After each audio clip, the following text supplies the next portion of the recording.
Assalamualaikum warahmatullahi wabarakatuh. Waalaikumsalam warahmatullahi wabarakatuh. Alhamdulillahirabbil alamin wa bihi nasta'inu ala umuri dunya waddin. Wassalatu wassalamu ala asrofil anbiya'i wal mursalin wa ala alihi wa sahbihi ajmain, amma ba'du. Puji dan syukur marilah kita panjatkan kehadirat Allah Subhanahu wa taala yang telah memberikan kesehatan, keselamatan kepada kita semuanya, sehingga kita dapat berkumpul dalam satu ruangan, yakni acara diseminasi budaya positif, yakni untuk persyaratan dari CGP.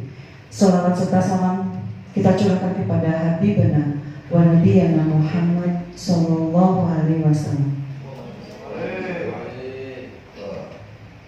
Marilah untuk acara selanjutnya, marilah kita buka dengan bacaan basmalah bersama-sama. Bismillahirrahmanirrahim. Baik, untuk acara selanjutnya yakni sambutan yang akan disampaikan oleh Bapak Kepala Sekolah, kami persilahkan.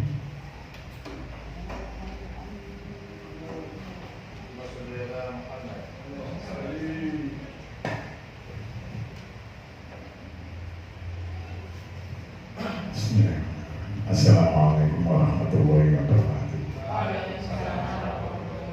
Alhamdulillah wa syukurillah wa salatu wa salamu ala rasulillah. Yang saya hormati Bapak Ibu Dewan Guru SDM Kedua dan narasumber diseminasi Bapak Sofi yang saya hormati. Alhamdulillah, puji syukur kehadiran Allah Subhanahu wa taala, kita pada saat ini kumpul di sini untuk mengikuti diseminasi dalam rangka pelaksanaan CGP, calon guru penggerak. Alhamdulillah, dari saudara kita Bapak Sofi ini sudah terikut menjadi CGP, salah satunya di Kota Maher. Mari kita bersyukur. Oleh karena itu kami mohon pada Bapak Ibu bisa meneruskan langkah-langkah Pak Sofi ini untuk bisa menjadi CGP berikutnya, sehingga nanti menjadi seorang guru penggerak. Karena ke depan nanti guru penggerak ini sebagai penggerak dari pendidikan di Indonesia. Diharapkan ada perubahan, bergerak dan berdampak.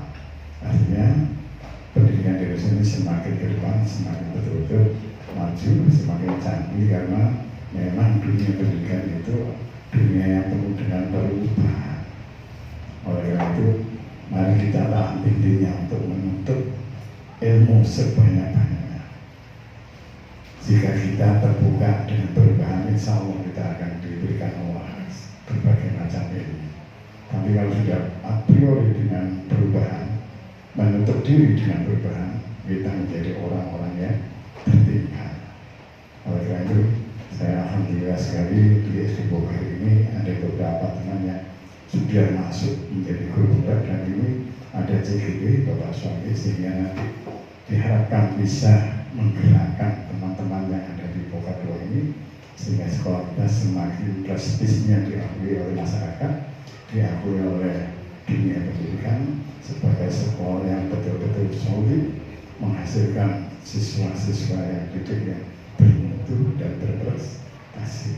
Untuk itu kami mohon bisa mengikuti nanti dengan seksama dengan apa yang disampaikan oleh seperti ini. Dari saya sekian ya. Terima kasih Pak Sofi untuk menyampaikan di sini. Assalamualaikum warahmatullahi wabarakatuh. Waalaikumsalam warahmatullahi wabarakatuh.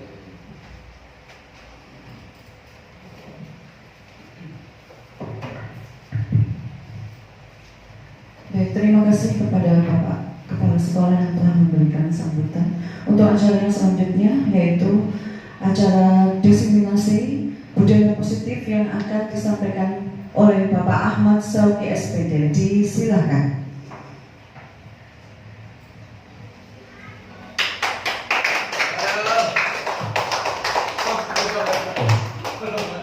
Assalamualaikum warahmatullahi wabarakatuh. Waalaikumsalam warahmatullahi wabarakatuh. Yang pertama-tama terima kasih kepada Bapak Kepala Sekolah SDN Boga 2 Manil dan Bapak Ibu Dewan Guru yang sudah hadir di acara Diseminasi Budaya Positif CGP Angkatan 11 Kabupaten Pasuruan. Di sini kita akan belajar bersama, berkolaborasi dan untuk pengembasan, yang mana budaya positif ini sebagai modul di 1.4 di CGP. Untuk modul 1 ini ada modul 1.1, 1.2, 1.3 dan 1.4. Nanti ini berkaitan terus menerus, nanti ada di materinya. Sebelum itu perkenalkan fasilitator yang membawai untuk ruang kolaborasi dan menularkan ilmunya kepada saya, yaitu Budiar Bulansari SPD dari SMKN 2 Bondowoso. Tadi beliau dari Bondowoso, dan untuk pengajar praktek yang menemani CGP Angkatan 11 kelas 96 ini ada Bu Mufaroha SPD, yang mana beliau ini Kepala Sekolah SDN Lagi 1. Kita lanjut ke materi. Yang pertama, sebelum kita ke materi, ada kalanya kita ada ice breaking sebelum ke materi agar kita lebih fokus terhadap materi yang saya sampaikan. Ice breakingnya berupa tepuk, dan nanti ada 2 pertanyaan pemantik untuk Bapak Ibu Guru agar suasana destinasi ini lebih hidup. Nanti yang untuk menjawab pertanyaan nanti disilakan untuk angkat tangan terlebih dahulu.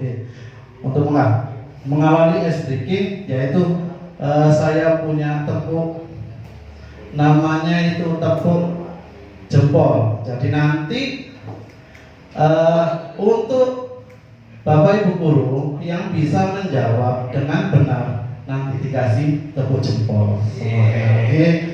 Dan tidak lupa nanti yang dapat menjawab mendapatkan hadiah kecil dari saya. Oke. Untuk mengawali ini kita tepuk jempol terlebih dahulu. Saya praktekkan, yaitu kalau saya bilang tepuk jempol,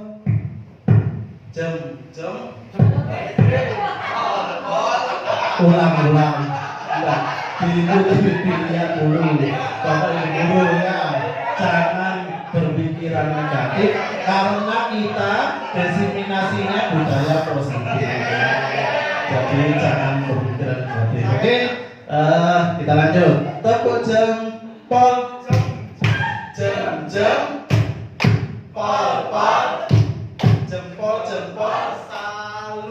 salutnya ini ke Bapak Ibu Guru yang sudah bisa menjawab dengan benar. Oke. Yuk, kita ulangi lagi untuk tepuk jempol. Tepuk jempol. Jempol.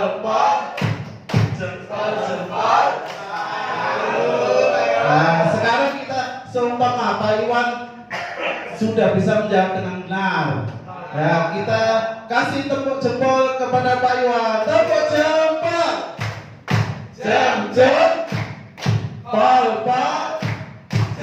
Jempol.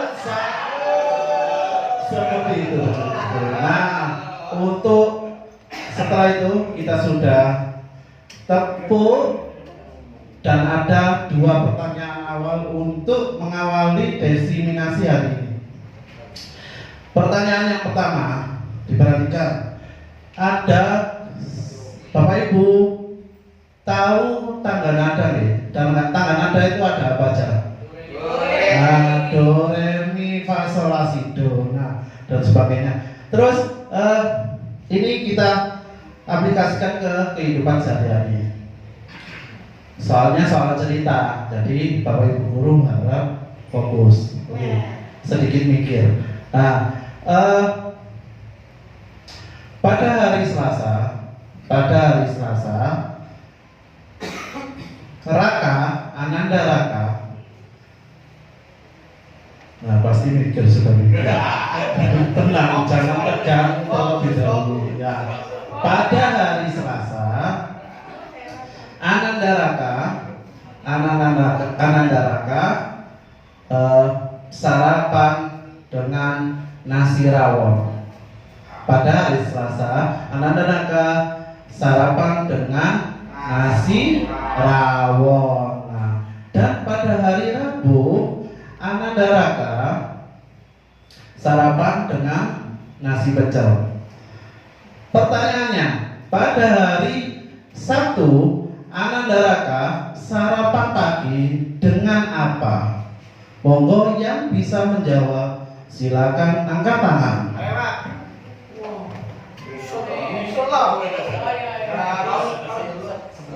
Sebentar, baik. Ayo, silakan jawab. Oke, Bapak Ino, maju ke depan. Silakan maju ke depan. Ayo. Silakan maju ke depan. Silakan. Jangan. Nah, ayo. Iya, silakan dijawab. Pada hari Sabtu, Ananda Raka sarapan apa? Sebenarnya kalau normalnya tergantung orang tuanya, Pak. Iya, tergantung orang tuanya. Kalau orang tuanya masak nasi goreng ya nasi goreng. Nasi goreng, nasi goreng. Tapi itu orang tuanya. Kalau saya kan tadi ada pertanyaan. Nah, seperti itu. Ada hadiahnya ya. Iya, Bapak ini sering ada. Ayo, langsung dijawab. Apa? Hari Sabtu sarapannya rawon. Kurang tepat. Silakan kembali ke tempat duduknya. Siapa Bapak Ibu guru yang bisa menjawab dengan tepat? Ayo. Selasa rawon. Rabu pada hari Sabtu Ananda Raka sarapan apa? Masa nggak sarapan? Ayo, silakan Bapak Ibu guru. Ayo, siapa yang bisa? Loh, kan sudah saya bilang pertama tadi tangga nada jenengan. Ayo silakan. Dededed. Ya, jangan nyanyi tapi di dalam hati saja. Ayo silakan. Yang bisa menjawab. Kalau belum bisa menjawab, belum masuk. Angkat tangan dulu, maju ke depan. Ayo. Angkat tangan dulu, maju ke depan. Pak Iwan, maju ke depan. Ayo. Ayo Pak Iwan, cepetan. Ayo. Bagus. Ayo. Tangga nada do Senin. Ya. Ya. Re Selasa rawon. Do re mi. Rebo mie ayam. Iya kan? Iya. Kamis fa. Ayo terus. Kamis Jumat. Ayo. Jumat su berarti ya. Sol. Bakso. Apa? Jawabannya. Apa? Ayo. Satu. Berdasarkan apa Pak Iwan? Itu berarti Selasa, Rabu, Kamis, Jumat. Oh Sabtu keliru. Sabtu. Ayo. Selamat.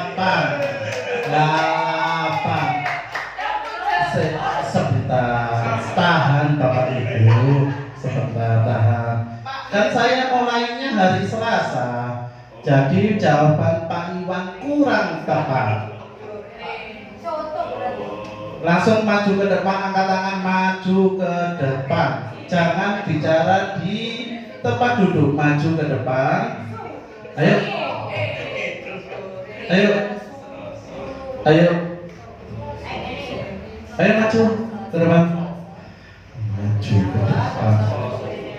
Sulit ya pertanyaannya. Ayo. Ayo. Mem Rita, silakan. Ayo maju ke depan, Mem. Monggo. Ayo, maju ke depan. Percaya diri, maju ke depan. Ya, menghadap ke Aldia. Tanda nada ya. Iya. Enggak, yang saya tanyakan sarapannya. Oh iya, sarapannya. Hari Sabtu. Iya, hari Sabtu. Duh, Imam Senin apa? Do, re, Selasa kan ya. Do, re, mi, fa, so. Berarti sarapannya. Insya Allah soto lek gak bakso kan. Soto, tepuk tangan untuk pemerintah. Silakan mengambil hadiahnya. Terserah Mem. Sebentar. Sebentar. Wah, ayo duduk dulu. Tepuk jempol.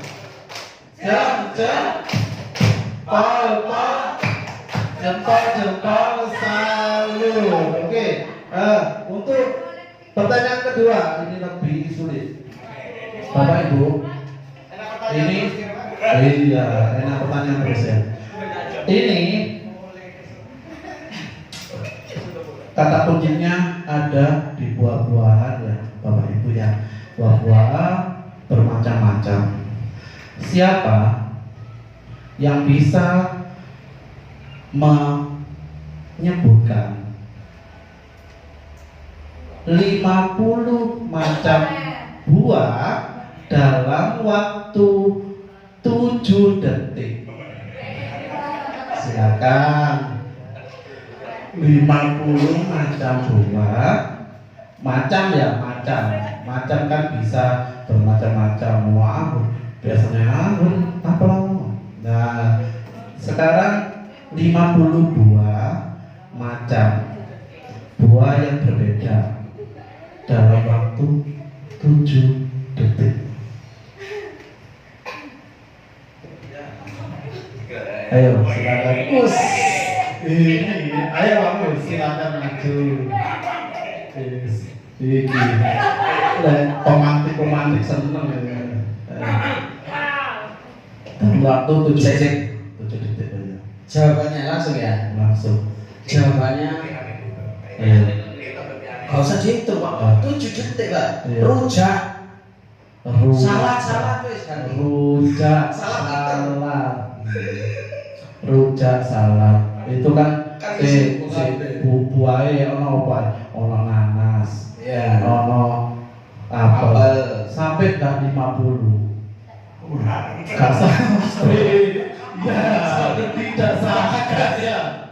Iya. Wah, salah. Kurang tepat. Silakan yang lainnya. Ayo. Ayo. Langsung ke Google. Ayo, udah ada. Insya Allah udah ada di Google. Insya Allah. Ayo. Macam-macam. Berarti lebih dari satu ya kalau macamnya. Kan kalau satu nggak macam, kalau lebih dari satu sudah macam yang berbeda. Ayo, bisa. Oh, mencari di Google. Oh iya, bisa, silakan maju.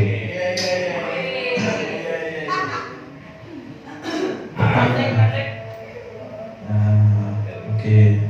Sip. 10 anggur, 10 jeruk, 10 stroberi, 10 semangka, 10 leci, 10 Lebih dari 7 detik. Lebih dari 7. Ya, hitung ya, Ayo, hitung.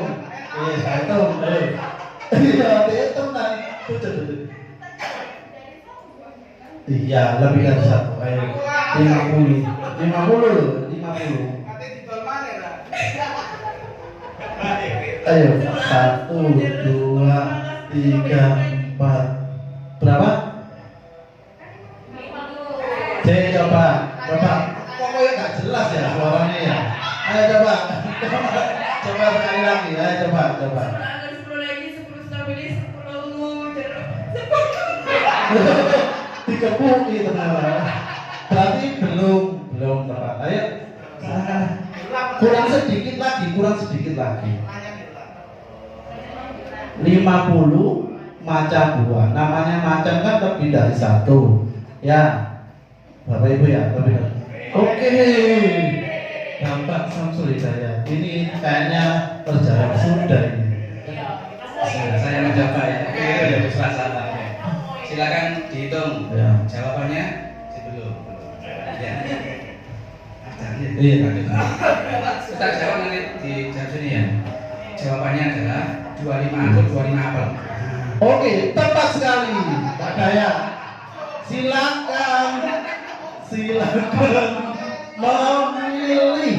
Nah, terima kasih sudah menjawab pertanyaan pemantiknya. Yang mikirnya terlalu jauh, ternyata jawabannya gede. Ya, itu bagian masuk biar jenengan fokus semuanya. Ini ada berhenti dulu atau langsung lanjut? Ada dulu ya.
Oke, Bapak Ibu, terima kasih sudah mengikuti pertanyaan materi tadi yang membuat Bapak Ibu lebih fokus lagi ke materi budaya positif.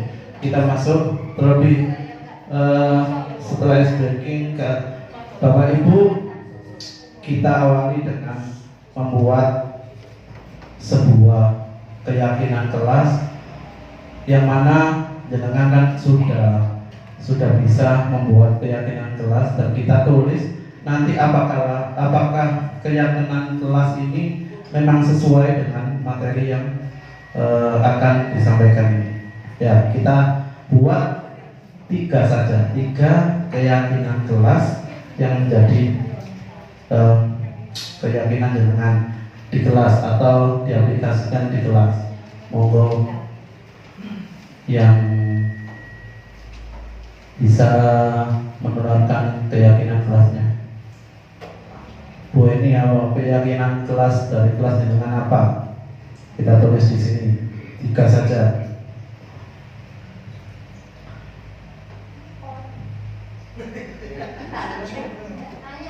Kelas 4 belum ada sesi pertanyaan.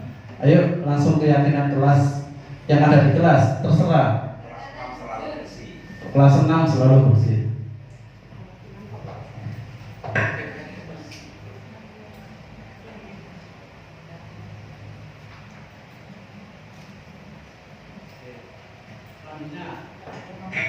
Kalau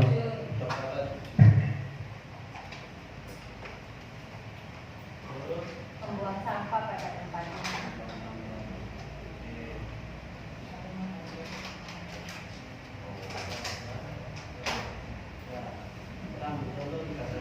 Oke.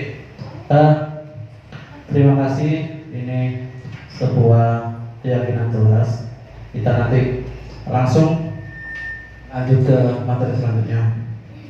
Ini budaya positif ada di akhir pembelajaran modul 1 calon guru penggerak budaya positif. Kaitannya ada di modul 1.1 ada filosofi Ki Hajar Dewantara. Ada yang kedua nilai dan peran guru penggerak, dan yang ketiga visi guru penggerak. Ini saling berkaitan. Yang pertama dengan filosofi KHD, dengan menjalankan budaya positif di sekolah, maka akan mempermudah dalam tercapainya tujuan pendidikan nasional yang sesuai dengan filosofi KHD, yaitu pendidikan yang berpihak pada murid dan menuntun tumbuhnya kekuatan kodrat yang ada pada murid. Masing-masing murid dengan Bapak Ibu ya memiliki keunikan dan keahlian masing-masing. Maka tugas Bapak Ibu itu menuntun tumbuhnya kekuatan dari keunikan yang ada pada murid jenengan itu sendiri. Tidak ada murid yang dikatakan bodoh. Ya, Bapak Ibu ya. Semua murid memiliki keunikan dan kelebihannya masing-masing. Tidak bisa disamaratakan. Ya, satu sama lain. Si A pinter dalam hal materi, gak bisa si B harus pinter sama dengan si A. Mungkin si B bidangnya di bidang motorik, jadi di bidang olahraga atau agama. Jadi kita harus memahami tumbuhnya kodrat dan menuntun untuk anak-anak mencapai kodratnya tersebut. Yang kedua, dalam nilai guru penggerak budaya positif dapat terwujud jika seorang guru memiliki mandiri, berpihak pada murid, reflektif, kolaboratif, dan inovatif. Budaya positif dapat terwujud dengan mendorong kolaborasi antara semua warga sekolah dengan adanya keyakinan yang harus disepakati dan dijalankan bersama. Ini yang menjadi poin yang sangat penting. Bapak Ibu, kita mengajar harus berpihak kepada murid seperti metode diferensiasi, yaitu murid tidak disamaratakan dengan seperti pembelajaran yang saya ajarkan ke anak-anak PJOK.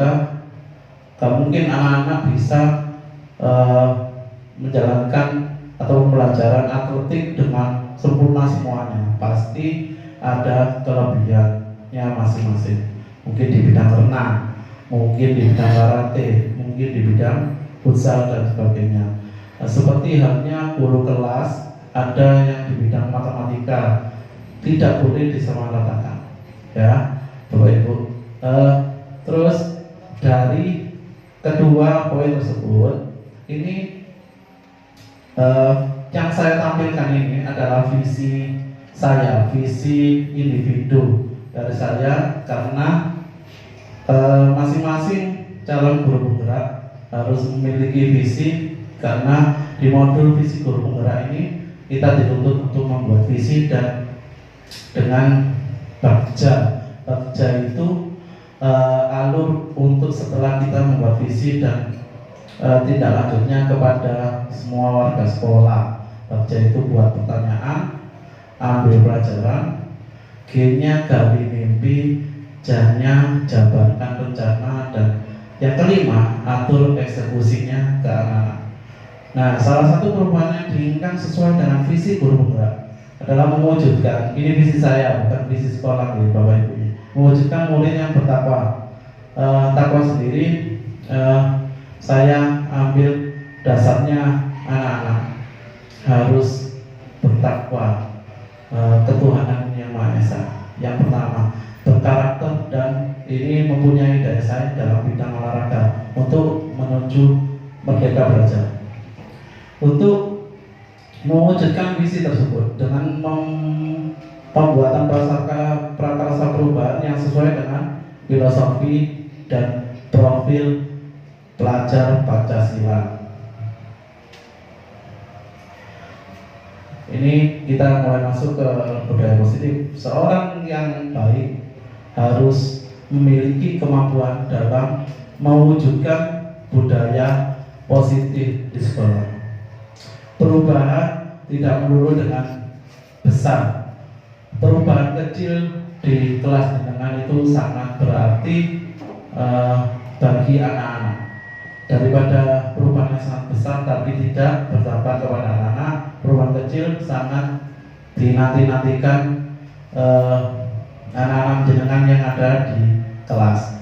Budaya positif tersebut dapat dijalankan dengan menerapkan konsep-konsep inti seperti disiplin positif, memahami motivasi perilaku manusia berkaitan dengan hukuman dan penghargaan, posisi kontrol seorang guru, pembuatan keyakinan kelas, dan ini yang terakhir yang paling krusial, penerapan segitiga restitusi dalam penyelesaian masalah.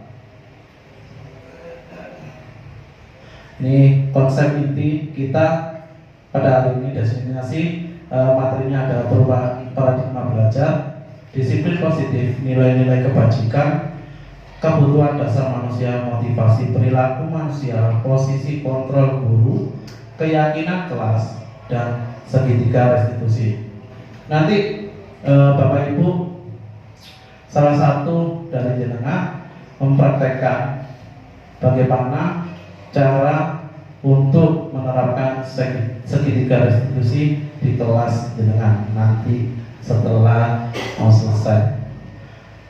Pembelajaran dengan paradigma baru. Pembelajaran dengan paradigma baru merupakan pembelajaran yang dirancang berdasarkan prinsip pembelajaran berdiferensiasi. Itu kata kuncinya berdiferensiasi, yaitu tidak menyamaratakan, sehingga para peserta didik belajar sesuai kebutuhannya berdasarkan tahap perkembangan peserta didik untuk mewujudkan profil pelajar Pancasila.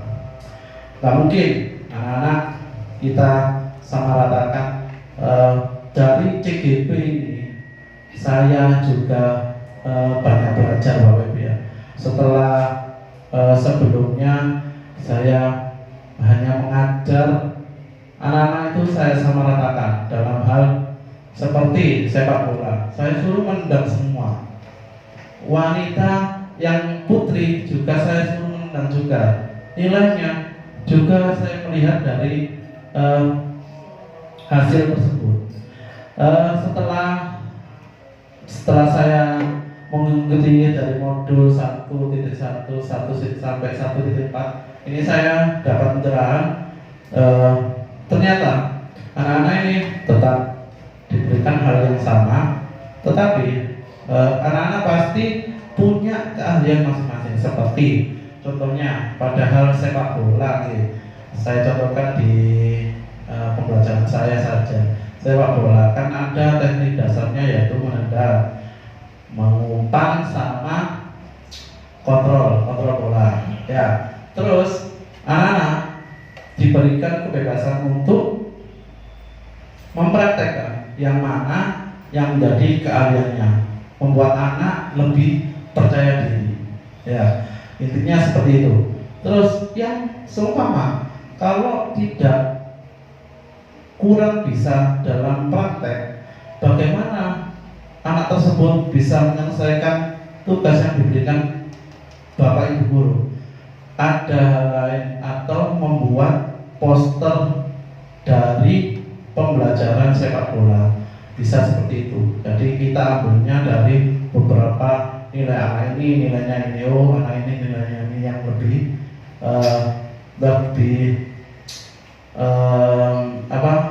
menguasai dalam hal tersebut.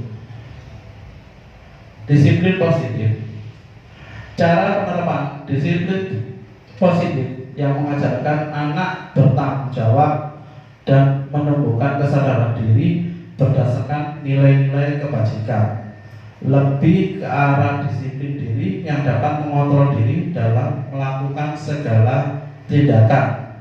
Dapat membuat murid dan menyadari berdasarkan motivasi internal, bukan akibat paksaan, pujian, atau hukuman. Jadi anak-anak itu seumpama mengerjakan tugas itu bukan karena paksaan, bukan karena hukuman dari jenengan. Jenengan bisa memunculkan motivasi diri internal dari murid-murid jenengan tersebut, biar apa? Biar dengan senang hati untuk mengerjakan pembelajaran yang sudah jenengan berikan di kelas. Seperti itu. Nah, ini ada nilai-nilai kebajikan universal.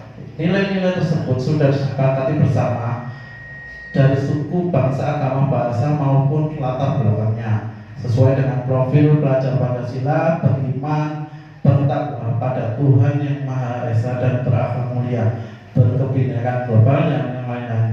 Yang tengah itu ada toleransi, rasa hormat, integritas, mandiri, keterampilan hidup, life skill, dapat dipercaya, lurus hati, pendengar yang aktif, tidak merendahkan orang lain.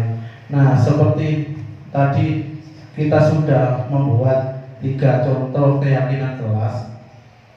Keyakinan kelas itu diambil dari nilai-nilai kebajikan. Keyakinan kelas tidak berbunyi seperti jangan atau tidak.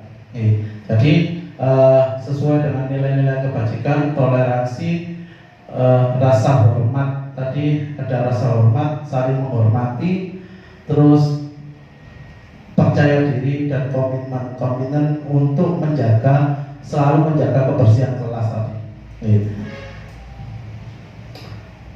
Kita beralih ke kebutuhan dasar manusia.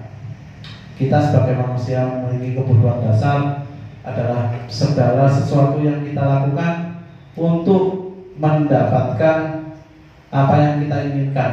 Seluruh tindakan yang kita lakukan memiliki tujuan tertentu, dan semua usaha terbaik yang kita lakukan adalah dalam rangka agar kebutuhan dasar kita terpenuhi dengan baik. Yang mana ini ada 5 macam kebutuhan dasar manusia. Nah, yang pertama, kita ternyata di modul 1-4 ini kita belajar tentang kebutuhan dasar manusia.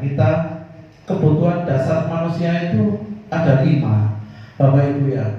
Ada 5. Yang pertama yang menjadi hal yang utama yaitu bertahan hidup, seperti makanan, pakaian, tempat tinggal, keamanan, dan kesehatan.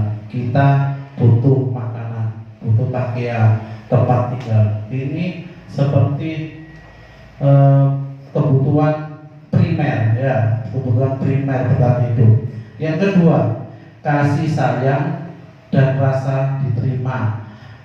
Bapak Ibu, semua manusia kalau kita menerimanya dengan kasih sayang dan rasa terima yang baik, maka yang kita terima itu, rasa diterima, dipedulikan, berbagi, kerjasama menjadi bagian dari kelompok diakui, didengar. Kita kalau cerita ke teman, kalau didengar itu rasanya kan enak, apalagi dikasih saran ya. Bukan seperti kita sudah cerita, kita sudah punya masalah tapi dihadik atau dijudge, itu kan nggak enak jadinya. Kita sama kasih sayang dan rasa diterima ini sangat berhubungan erat dengan manusia, karena manusia ini sebagai makhluk sosial ya. Terus yang ketiga ada penguasaan. Nah, ini ketika yang lanjut ke nomor 3 ini ada harga diri, ada keinginan untuk ditanggap, memimpin dan berprestasi. Kita sebagai guru pasti kita akan berusaha untuk membuat anak didik kita berprestasi, entah itu di masa depan, entah itu sekarang. Pasti setiap orang mempunyai keinginan untuk memimpin yang paling kecil yaitu memimpin keluarganya sendiri. Ya, yang keempat, kita kebebasan, mandiri, memiliki pilihan, mencoba hal baru, mampu mengendalikan arah dirinya. Manusia juga ingin suatu saat ingin kebebasan, seperti memiliki pilihan. Ya, memiliki pilihan ini seperti halnya ketika jenengan dulu setelah lulus dari SMA, pilihan mana yang jenengan pilih, kuliah di mana yang jenengan pilih, menjadi profesi apa yang jenengan pilih, itu kebebasan. Nah, yang terakhir, kesenangan. Ini sebagai refresh untuk keempat kebutuhan dasar manusia. Kesenangan ini menjadi refresh yang terbaik, yaitu bermain, humor, antusiasme, tertawa. Kita humor, bermain seperti ke pantai itu sangat penting, Bapak Ibu. Jadi kesenangan dari keempat, karena kita sudah empat itu sudah terpenuhi, dan kesenangan ini harus pelengkap dari keempat hal tersebut. Jadi kalau tidak ada salah satunya, rasanya itu tidak enak, kurang refresh, gitu, Bapak Ibu. Jadi harus ke pantai kayaknya. Ya, selanjutnya motivasi perilaku manusia. Ini ada dua hal yang melatar belakangi motivasi, ada eksternal dan internal. Eksternal ini ada dua, untuk menghindari ketidaknyamanan dan pengumuman. Ada yang tidak mengerjakan PR, kamu kena hukuman, hormat, ditiang ke bendera selama 3 jam. Nah, itu anak-anak itu merasa tidak nyaman, dan untuk menghindari itu akhirnya dia mengerjakan paksaan tadi ya. Nah, sudah. Terus yang kedua, untuk mendapatkan imbalan, sopo yang bisa menjawab ini, mendapatkan hadiah seperti tadi ya, langsung menjawab. Itu ternyata motivasinya itu ingin mendapatkan imbalan atau penghargaan. Ya, jadi ada dua, yaitu ingin menghindari hukuman supaya pekerjaannya bisa terselesaikan, atau ingin mendapatkan imbalan dan mengerjakan pekerjaannya dengan tepat waktu. Itu motivasi eksternal yang ada di luar. Yang ada di dalam ini internal, untuk menjadi orang yang mereka inginkan dan menghargai diri sendiri dengan nilai-nilai yang mereka percaya. Ya, kalau saya tidak mengerjakan PR, saya akan ketinggalan tugas. Itu yang muncul dari anak-anak jenengan. Maka dari itu motivasi internal ini sangat penting, daripada nanti jenengan kesannya apa? Kesannya hukuman. Kenapa enggak kesadaran diri yang ada di dalam murid jenengan yang muncul? Oke, seperti itu, Bapak Ibu. Terus, nah ini hukuman, konsekuensi, dan restitusi. Hukuman sendiri tidak terencana atau tiba-tiba. Semua ada anak yang bertengkar, langsung ayo hormat ke bendera selama 3 jam, itu namanya hukuman. Hukuman berupa fisik, lari 2 putaran lapangan. Terus bersifat satu arah, langsung kita ke anak yang bersalah tadi.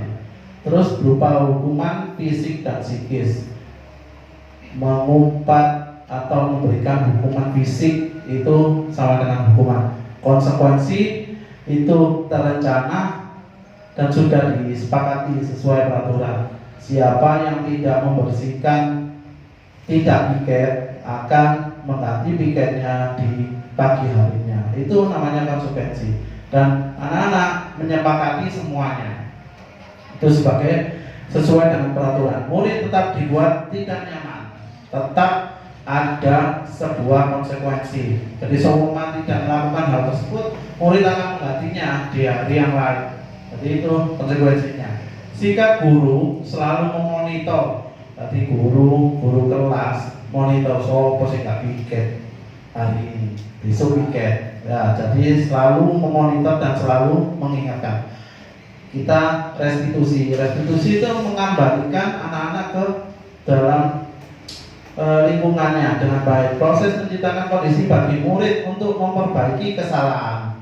Jadi setiap murid pasti melakukan kesalahan. Bagaimana caranya kita untuk merestitusi murid tersebut agar kembali dengan kondisi yang positif, bukan kondisi yang negatif. Bukan anak-anak melakukan kesalahan, anak-anak langsung diam. Tidak seperti itu Bapak Ibu ya. Anak-anak ya memang anak-anak seperti melakukan kesalahan bagaimana tidak akan diulangi kembali, kita melakukan restitusi dengan baik. Proses kolaborasi yang mengajarkan murid untuk mencari solusinya. Jadi setiap permasalahan pasti ada solusi. Seumpama kalau melakukan kesalahan, bertengkar, bagaimana solusinya? Tidak boleh mengambil, seumpama masalahnya mengambil hak yang bukan haknya, berarti tidak boleh mengambil lagi haknya orang lain. Agar tidak terjadi lagi, kita harus tetap selalu mengingatkan kepada anak didik kita. Nah, seperti ini. Hukuman, kenapa dikatakan identitas gagal? Karena hukuman sendiri selalu membuat anak itu tidak nyaman, akan tersakiti, akan teringat. Apabila seperti dulu Bapak Ibu ketika SMP, SD, SMA pernah entah itu dihukum sama Bapak Ibu, guru jenengan enggak pernah, berarti jenengan memang terbaik. Bagaimana dulu kita sebagai siswa pernah dihukum, pasti apabila hukumannya itu terlalu berat pasti diiling-iling, pasti diingat selalu. Oh Bapak Ibu iku sing, nah seperti itu ya. Hukuman sesuatu yang menyakitkan yang harus terjadi. Lari 3 kali putaran itu kan menyakitkan, dieling-eling sampai nanti itu pasti deh. Push up 30 kali, waduh, sampai jarang-jarang mau push up. Terus korban mendapatkan keadilan, korban dan mendapatkan keadilan, tapi tersangkanya tidak mendapatkan keadilan, tersangkanya dihukum. Ya, jadi kita murid anak akan tersakiti. Hukuman ini sebagai untuk hanya sekaligus saja, pada saat itu saja hukuman terjadi. Jadi langsung terjadi pada saat anak tersebut mengalami kesalahan.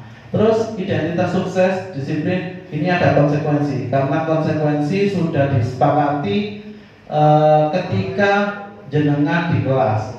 Sesuatu harus terjadi. Nah, harus terjadi karena apa? Karena anak tersebut tidak mengerjakan piket dan menggantinya di hari lain. Tidak nyaman, tetap anak tidak nyaman, korban bisa diabaikan, murid anak dibuat tidak nyaman. Restitusi merupakan pilihan menguatkan untuk murid atau anak dalam waktu panjang. Jadi restitusi ini sangat penting. Korban mendapatkan ganti, murid anak atau anak mendapatkan penguatan. Jadi penguatan di akhir ketika jenengan merestitusi dan duduk berdua dengan murid jenengan. Anak-anak itu mendapatkan penguatan dari bapak ibu guru yang sudah bisa merestitusi anak tersebut. Ini hukuman lanjutannya tadi dari Dian Gosen. Dampak pada murid marah, merasa bersalah, rendah diri, mengasingkan diri akhirnya setelah diberikan hukuman karena ditonton sama murid yang lain. Itu anak-anak merasa malu kalau dihukum di depan murid yang lain. Tiba-tiba tidak diharapkan atau sangat melukai, dibuat oleh guru. Menyakitkan, guru menjalani konsekuensi dengan menyalahkan, mengkritik, menyindir, merendahkan. Jadi, meskipun hukumannya di luar, di kelas masih dibawa sama gurunya. Ini hal yang tidak diperbolehkan. Terus konsekuensi ini kehilangan hak wajib denda seorang diri lewat penahanan sudah diketahui masuk akal karena sudah terketahui oleh semuanya. Kita membuat konsekuensi bersama dibuat oleh guru dan murid, membantu guru menyatakan peraturan, melakukan peringatan dan menerapkan konsekuensinya. Restitusi, murid atau anak tidak kehilangan waktu, namun bersemangat untuk memperbaiki diri. Berupa undangan untuk mengadakan restitusi dibuat oleh murid dan anak, menguatkan guru, menyebutkan keyakinan kelas, membimbing kerangka acuan berpikir restitusi murid atau anak, menguatkan guru, menyebutkan keyakinan yang sudah jenengan buat sebelum pembelajaran dimulai, di awal pembelajaran.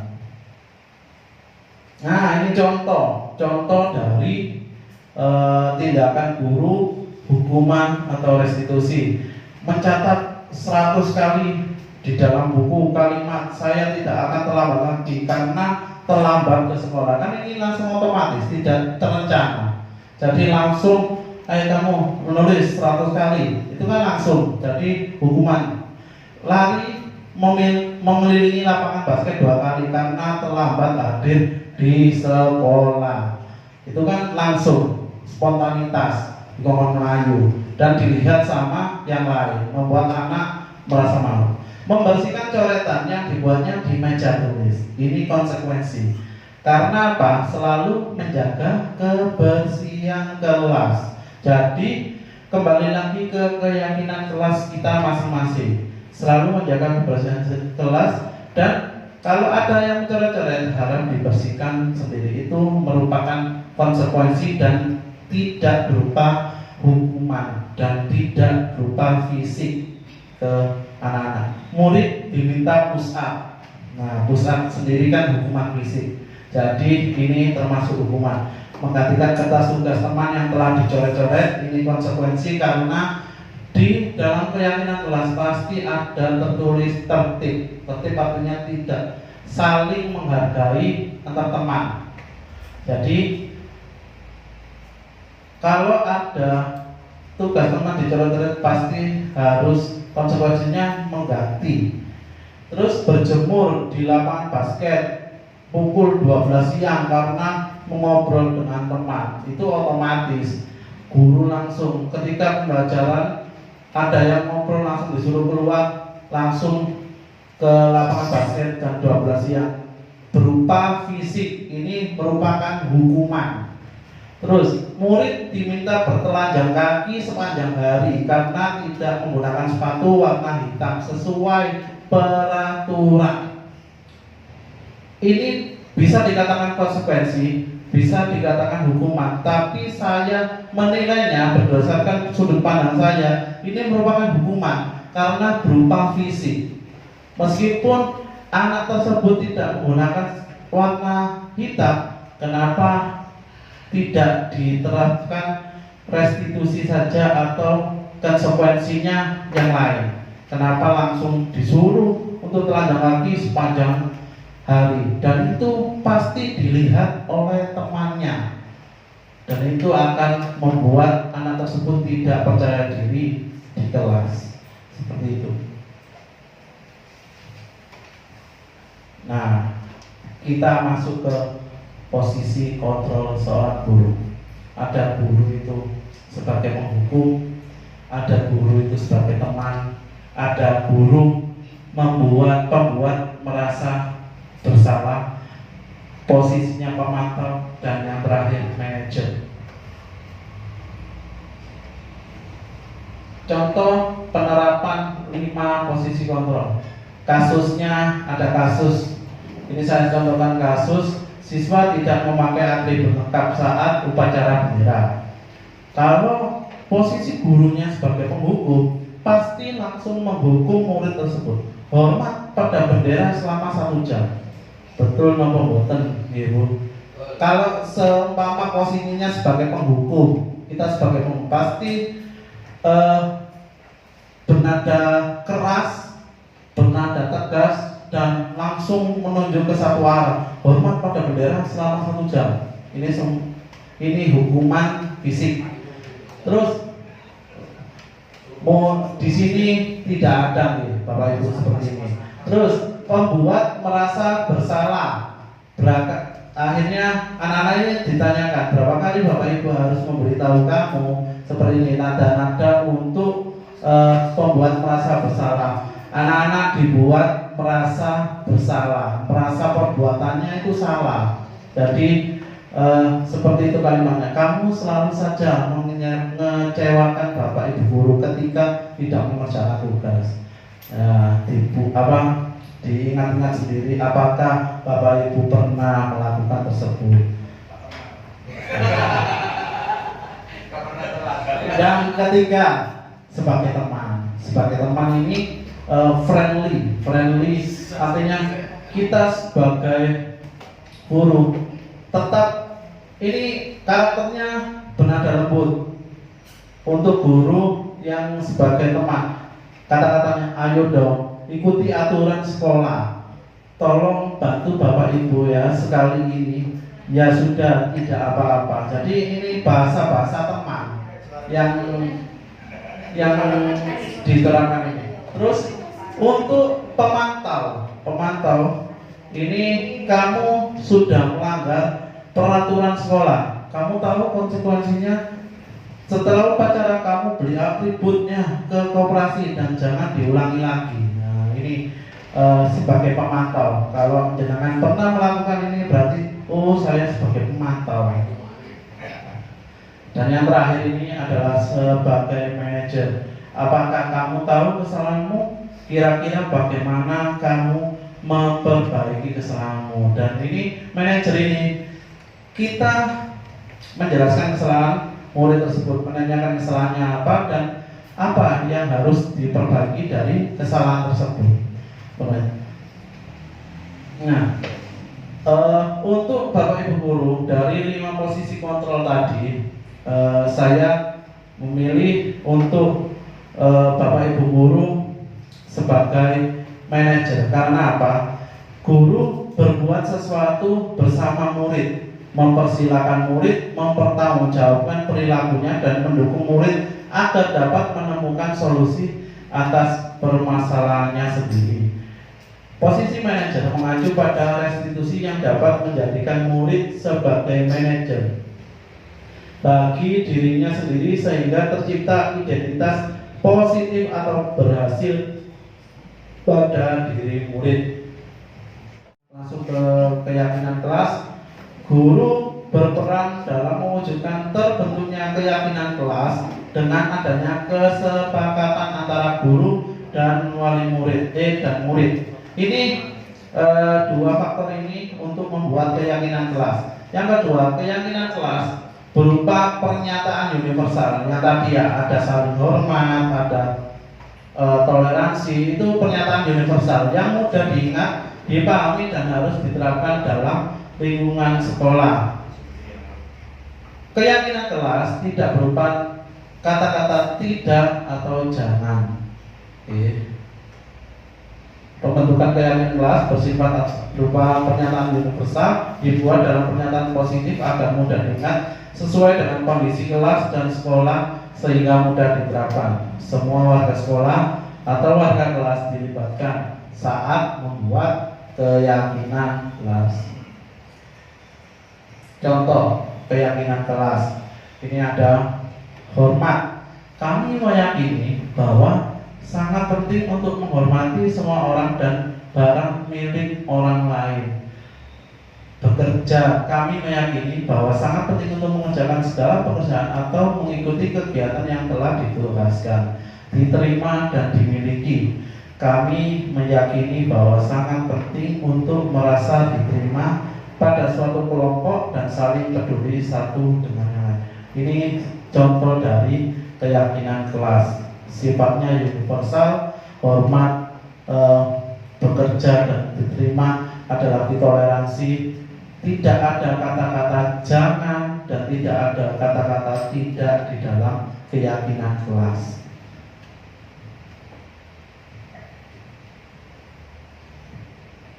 Sekarang kita masuk ke segitiga restitusi dalam penyelesaian masalah. Guru yang berperan sebagai manajer menggunakan segitiga restitusi dalam penyelesaian masalah melalui 3 tahapan. Tahapan untuk restitusi ada 3, Bapak Ibu. Yang pertama, menstabilkan identitas. Yang kedua, validasi tindakan yang salah. Dan yang ketiga, menanyakan keyakinan kelas yang sudah dibuat. Tujuannya menghasilkan murid yang mandiri dan bertanggung jawab. Kita sebagai guru ketika menghadapi seorang murid yang mempunyai masalah dengan temannya, alangkah baiknya kita menggunakan 3 tahapan dari segitiga restitusi tersebut, yaitu yang pertama, menstabilkan identitas, validasi tindakan, dan menanyakan keyakinan kelas yang sudah dibuat Bapak Ibu di dalam kelas. Ini untuk menstabilkan identitas, ada berbunyi kata-kata seperti yang ada di situ, berbuat salah itu wajar. Jadi kita untuk menstabilkan identitas, kan anak-anak sudah berbuat salah, entah itu bertengkar, entah itu mengambil yang bukan haknya. Kita sebagai guru pernah juga mungkin melakukan hal yang sama. Kita stabilkan identitas. Kata pentingnya dari stabil, kita menstabilkan identitas, artinya kita stabilkan dulu anaknya, biar tidak setelah bertengkar kan pasti emosi. Kita stabilkan dengan cara, nah, Bapak dulu juga pernah melakukan hal yang seperti itu. Jadi kita sama-sama dengan murid, sama-sama kita merasakan juga pernah di posisi murid tersebut. Jadi dia ini merasa tidak sendirian, merasa sama bapak ibu gurunya, jadi merasa dirangkul sama bapak ibu gurunya, tidak merasa dihukum atau dicela sama bapak ibu gurunya. Kata-katanya seperti itu, berbuat salah itu wajar. Tidak ada manusia yang sempurna. Ibu bapak juga pernah melakukan hal tersebut. Ibu bapak tidak mau mencari siapa yang salah, tapi ibu bapak ingin mencari solusi dari permasalahan ini. Kamu berhak merasa begitu. Yang kedua, kita validasi tindakan yang salah. Pada tahapan yang kedua, kita dituntut untuk apa yang dilakukan anak tersebut, entah itu mengambil bukan haknya, kita validasi dulu. Anak tersebut melakukan kesalahan apa? Tidak melulu kita sing sabar, ojo ukaran maneh. Kita kan nggak tahu kesalahannya dari siapa. Kebanyakan kalau bapak ibu guru tidak mau ribet dengan hal tersebut, pasti kalau ada yang bertengkar, ojo ukaran ae, sing sabar salah sijine, gak usah dibales, seperti itu. Ya, jadi kita memvalidkan tindakannya yang salah itu yang seperti apa? Oh, ternyata Dava dulu yang melakukan kesalahan, mengambil air minumnya Vino. Ya, jadi kita harus memvalidkan dulu apa yang dilakukan anak tersebut. Nyiprat-nyipratnya dari atas ini. Ya, biasanya kita harus memvalidkan kesalahannya murid tersebut. Tidak mengapa kita tidak tahu salahnya, tapi anak itu dikon sabar. Oh, Bapak, aku sabar, tukang sabar. Nah, seperti itu. Jadi kita memvalidkan tindakan yang salah pada murid tersebut. Terus yang terakhir, kalau sudah kita memvalidkan, kita menanyakan keyakinan. Pasti Bapak Ibu guru dari kelas 1A sampai kelas 6 pasti sudah membuat keyakinan kelas yang menjadi keyakinan dari kelas jenengan. Pasti di dalam keyakinan tersebut, apabila ada anak-anak yang seumpama ada yang bertengkar, kita sesudah memvalidkan tindakannya yang salah, kita langsung ke tahapan yang ketiga, yaitu menanyakan keyakinan. Loh, nah, diingat nggak keyakinan yang ada di nomor 1? Nomornya aja, pasti anak-anak, oh iya, tertib Bapak Ibu ya, tertib. Jadi apa yang salah? Iya, saya bertengkar Bu. Nah, kita kembali ke keyakinan kelas kita nomor 1, yaitu tertib. Berarti kalau tertib itu apa? Atau saling menghormati. Kalau saling menghormati itu apa? Tidak boleh bertengkar. Ya, semuanya harus dikembalikan ke keyakinan kelasnya masing-masing. Dan 3 tahapan ini harus runtut. Ya, tidak boleh langsung ke, bukan tidak boleh, langsung ke kita setelah ada masalah langsung ingat gak ke keyakinan kelas kita anak-anak. Oh, kita tidak tahu masalahnya, langsung dikembalikan ke keyakinan. Kita tenangkan dulu siswanya agar tidak emosi, baru kita masuk ke tahapan berikutnya. Seperti itu. Contoh, nah ini contoh kasus untuk segitiga restitusi. Rafa dan Deka bertengkar pada saat pembelajaran PJK karena pulpoin Deka diambil Rafa. Rafa dan Deka ini kelasnya apa ini ya? Bagaimana penyelesaian kasus tersebut dengan menggunakan segitiga restitusi? Dengan sudah bisa dapat gambaran dari hal 3 tahapan tersebut, yang mana ada yang pertama menstabilkan identitas, yang kedua validasi tindakan yang salah, dan yang ketiga menanyakan keyakinan. Ayo, sekarang saya ingin Bapak Ibu, siapa yang bisa mempraktekkan untuk segitiga restitusi pada permasalahan yang ada di depan itu? Monggo Bapak Ibu angkat tangan yang bisa angkat tangan menunjuk teman gurunya sebagai Rafa dan Deka, dan jenengan bertindak sebagai Bapak Ibu guru. Monggo. Yang menunjuk itu jadi Gurunya yang merestitusi. Yang merestitusi. Ayo, monggo. Kalau ada, biar kita langsung praktek, kita biar jelas. Monggo. Ayo langsung ke depan, angkat tangan. Yang jadi gurunya yang angkat tangan ada dia. Menarik. Ayo. Oh, Pak Inung. Tepuk tangan untuk Pak Inung. Tepuk jempol. Jempol. Pal. Jempol. Nah, Pak Inung, ayo. Jangan tunjuk. bebas ya nunjuk siapa? Sangat bebas. Siswanya ya. Iya, siswanya sangat bebas. Bunita boleh. Bunita boleh. Ayo, Bunita. Bunita.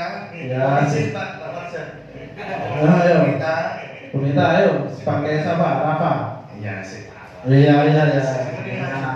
Sama Bu Novi nggak apa-apa. Sama Bu Novi. Oke. Ayo. Ke depan kita. Contoh kasus segitiga restitusi. Iya. Ayo. Ya. Sini. Nah. Hah? Iya, wis. Siapa yang Rafa? Siapa namanya? Hah? Jadi yang berbuat salah nih Bunita. Iya. Dekanya Bu Novi. Oh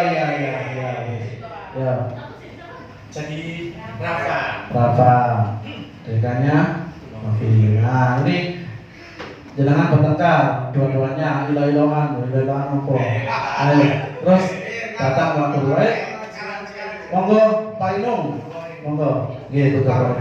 Nah ya berpoin contoh. Nah biar lebih langsung dipraktekkan biar lebih tahu. Nah ke tengah nggak apa-apa ke tengah. Nah seperti ini wes sip monggo itu Rafa dan DK bertengkar pada saat pembelajaran PJOK karena ballpoint DK diambil Rafa. Sampai usil Joko ballpointnya DK gitu. Bagaimana penyelesaian kasus tersebut dengan menggunakan segitiga restitusikan gurunya datang. Monggo. Ya. Ya Allah, Rafa. Ya.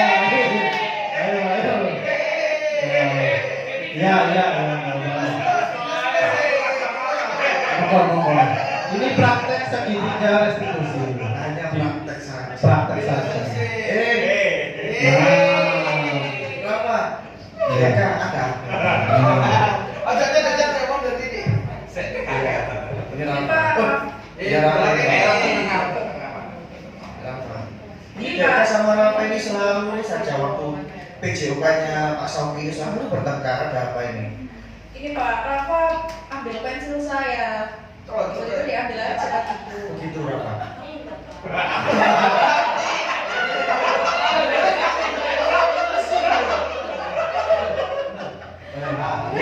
Oh gitu ya. Jadi setelah ini nanti ke kantor ya, ngobrol ya. Untuk mereka istirahat, kita ngobrol ya.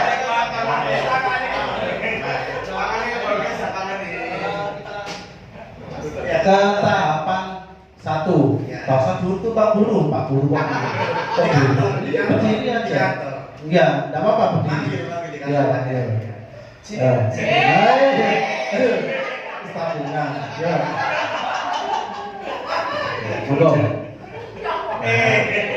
Kenapa? Ada cerita. Ada sering kali. Ada apa Rafa? Kok tadi sempat rame gitu sama Deka? Ada apa? Coba cerita. Saya ngambil pensilnya Deka, ketinggalan. Ini sudah tidak satu kali, 2 kali ya. Validasi tindakan. Stabilnya mana Pak? Stabilkannya mana? Ya. Iya. Tindakan apa yang dilakukan Rafa tadi ketika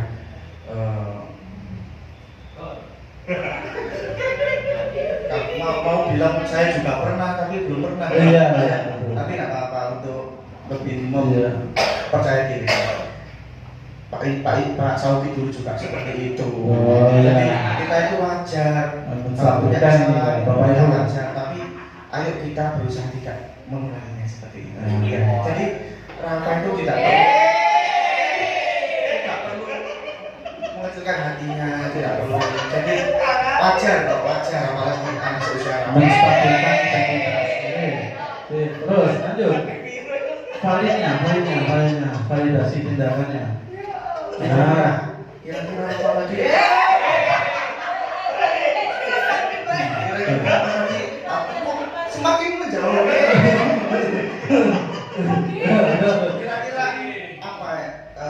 Kira-kira apa yang menurut Rafa tadi yang salah gitu Rafa? Oh itu ya, memvalidkan, mengambil pensil Deka. Padahal itu nanti membuat Rafa, Deka dan yang lain bisa bertengkar. Ini tahapan yang kedua. Tahapan yang ketiga ya. Nah, keyakinan keras. Kembali keyakinan keras.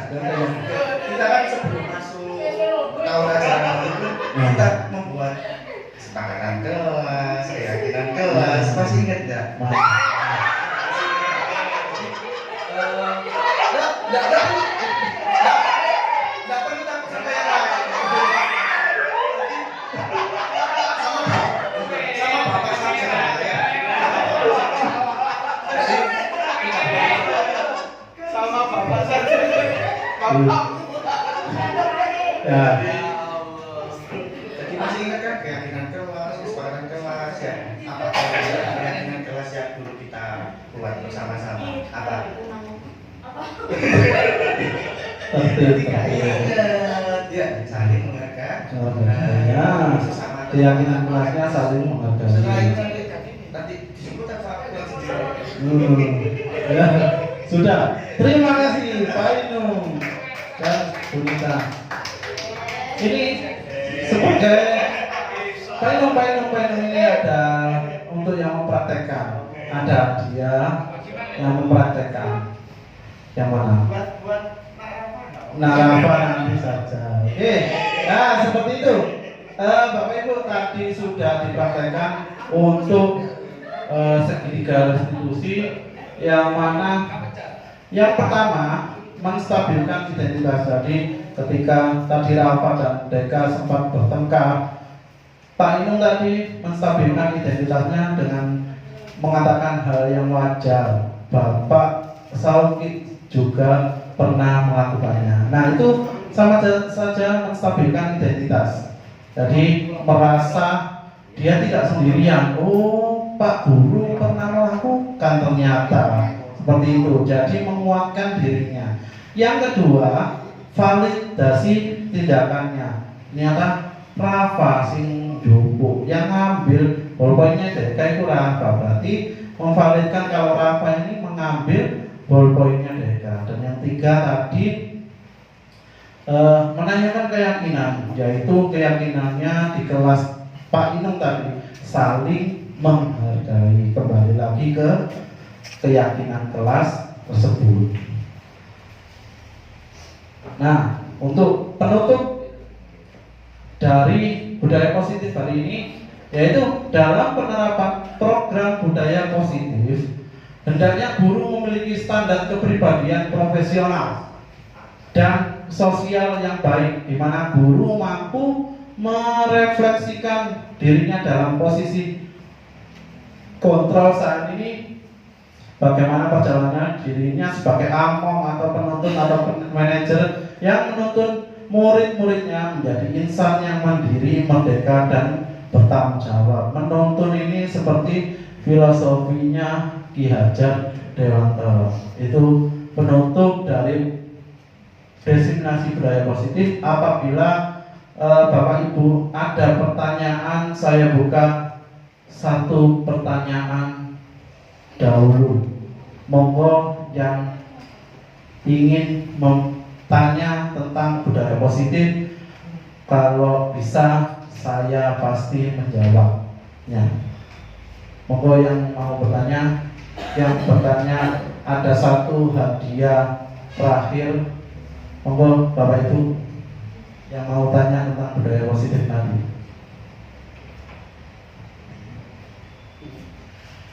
Pak Iwan, monggo. Yang lain ada yang tanya? Satu saja pertanyaan. Pak Afan. Siapa? Ibu-ibu yang mau bertanya, monggo tentang budaya positif hari ini.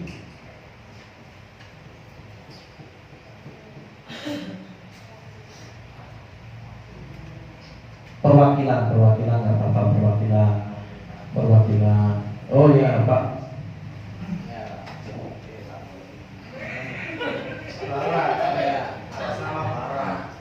Ini sering terjadi di nama saya Muhammad Mustaf dari SJNPOK 2. Pak Mustaf. Iya, Mustaf. Ya, mau bertanya, ini sering terjadi di kelas saya, terutama ini masalah kedisiplinan, ya, ban digembosi. Ini gurunya sebelah saya ini. Jadi bagaimana cara kita melibatkan orang tua dalam upaya mendukung disiplin positif?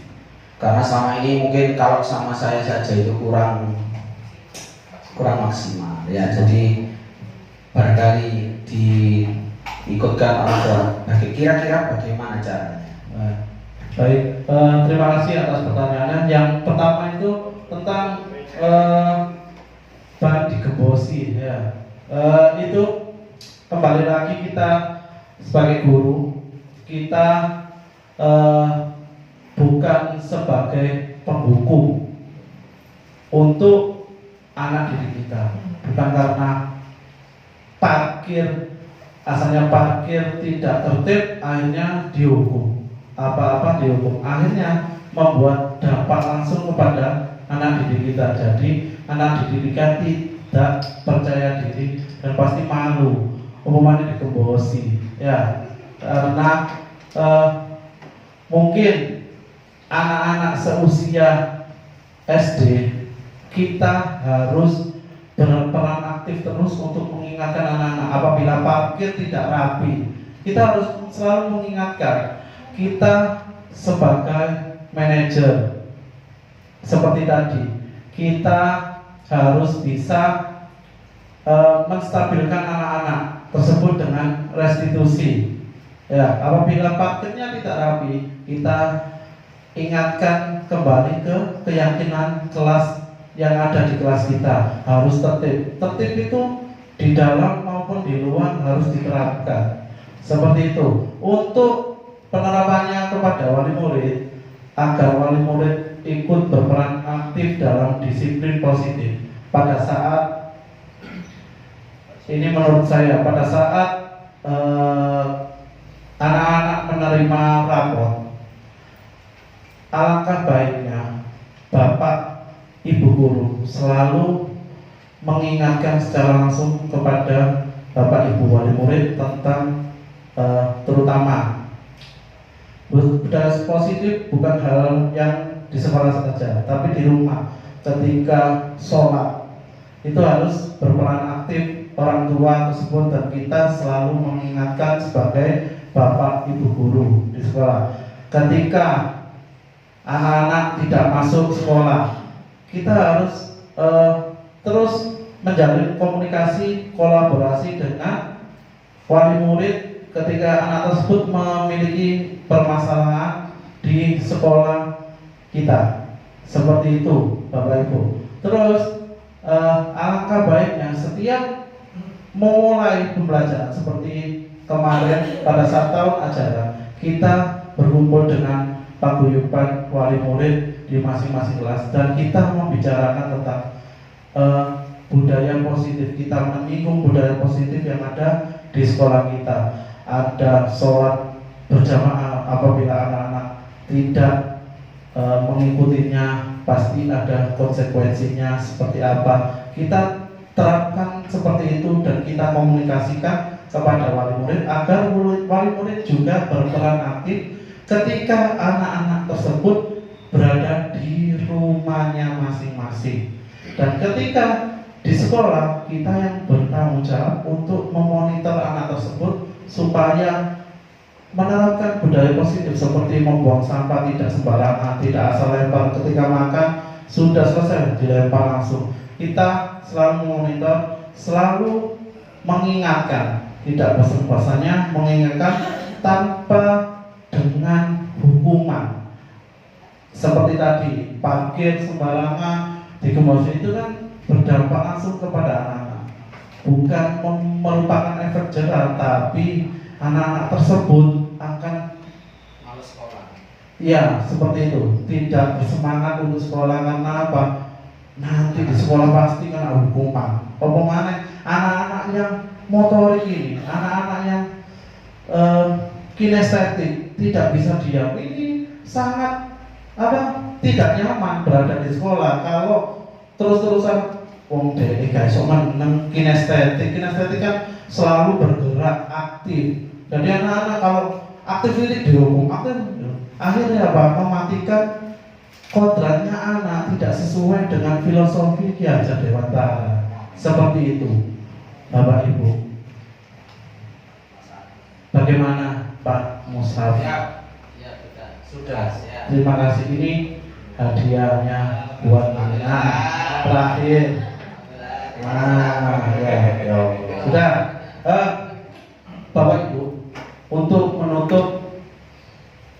desinasi hari ini, jangan sampai terjadi miskonsepsi terhadap kita atau tidak sesuai dengan seumpama kita melakukan segitiga restitusi. Kabeh masalah kudu dilakukan segitiga restitusi, tidak seperti itu. Tidak, kita akan luruskan, jangan sampai terjadi miskonsepsi. Segitiga restitusi bisa menyelesaikan masalah yang ada di sekolah. Tapi kemarin ada pertanyaan seperti ini. Apakah setiap masalah bisa dilakukan dengan segitiga restitusi? Ternyata tidak harus. Kita melakukan segitiga restitusi tersebut melalui 3 tahapan. Apabila anak itu ketika kita sudah merestitusi dia, tetapi tetap aja kelakuannya seperti itu, jadi tetap dia itu melakukan hal yang sama, melakukan kesalahan yang sama, maka dari itu akan lebih baiknya kalau Bapak Ibu guru melakukannya dengan hati ke hati terhadap anak tersebut. Entah itu dibacakan Fatihah, jadi hati ke hati. Entah itu didudukkan, kita ngobrol apakah ada permasalahan ketika di rumah, apakah ada permasalahan di sekolah. Kita mengawali dengan restitusi. Apabila hal itu terus terjadi, ketika restitusi terjadi lagi, dan kita harus menyelesaikan dengan hati ke hati, memanggil anak tersebut dan membuat anak tersebut nyaman terhadap kita. Seperti itu, Bapak Ibu. Sudah, cukup sekian dari saya, diseminasi hari ini. Semoga apa yang saya sampaikan, apa yang saya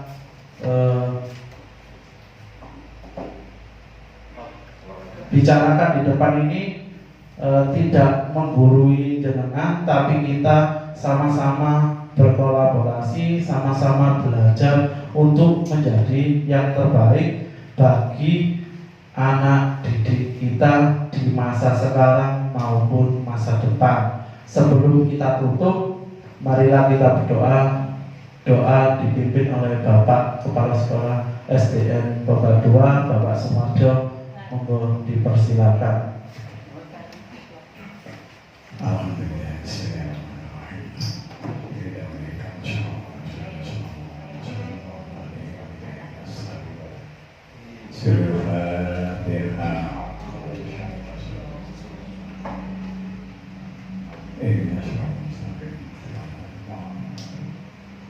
Bismillahirrahmanirrahim. Allahumma shalli wa sallim ala sayyidina Muhammadin.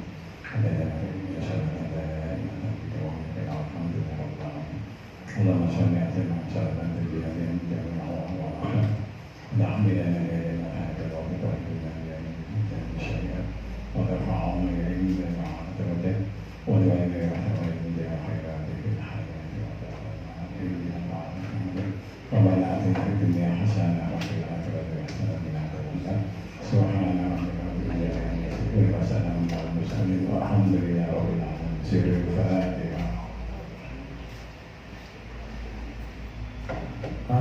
Terima kasih. Cukup sekian. Terima kasih Bapak Ibu guru yang sudah hadir. Terima kasih Pak Sumarjo yang sudah mendukung saya di program Calon Guru Penggerak. Terima kasih semuanya atas dukungannya. Wassalamualaikum warahmatullahi wabarakatuh. Bapak Ibu, karena saya ada kesempatan waktu ini bisa ketemu ya. Alhamdulillah, saya sebagai guru Boga 2 kemarin sudah mengikuti diseminasi budaya positif yang disampaikan oleh Bapak Ahmad Saugi. Alhamdulillah sangat bermanfaat. Semoga untuk kedepannya guru-guru tambah kreatif dan inovatif. Semoga sukses, terus semangat. Alhamdulillah, kemarin saya mengikuti diseminasi dari Bapak Ahmad Saugi. Alhamdulillah juga manfaatnya sangat banyak sekali, bisa untuk memotivasi dan inspirasi untuk guru-guru lain. Terima kasih.